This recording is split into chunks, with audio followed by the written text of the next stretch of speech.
জুলাই 14, 1911 ইতালির রোম থেকে যাত্রা শুরু করে জেনেটি ট্রেন। যাত্রায় অংশগ্রহণ ছিল 106 জনের, 6 জন রেল কর্মকর্তা এবং 100 জন যাত্রী। চূড়ান্ত যাত্রার আগে এটি ছিল তাদের পরীক্ষামূলক যাত্রা। খাবারসহ যাবতীয় সকল প্রয়োজনীয় জিনিসই বিনামূল্যে দেওয়ার ব্যবস্থা করেছে রেল কর্তৃপক্ষ। সবাই আনন্দের সাথে যাত্রা শুরু করে। ট্রেনের বাইরের প্রাকৃতিক সৌন্দর্য উপভোগ করতে করতে এবং পছন্দের পানীয় পানের সাথে এক অন্যরকম আনন্দ নিয়ে এগিয়ে চলছিল 106 জন যাত্রী সম্বলিত জেনেটি ট্রেন। কিছুদূর যেতেই দৃশ্যমান হয় লম্বার্ডি টানেল।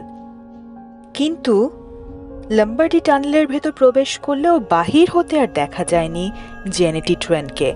বলা চলে এক প্রকার উধাও হয়ে গেল টানেলের ভেতর। সেখানকার স্থানীয় লোকজন, পুলিশ সবার দীর্ঘ চেষ্টার পরেও খোঁজ মেলেনি জেনেটির। হয়তো এখানেই জেনেটির সমাপ্তি হতে পারত। কিন্তু থেকে থেকে শুরু হয় আরও এক অলৌকিক রহস্যে ঘেরা কাহিনী।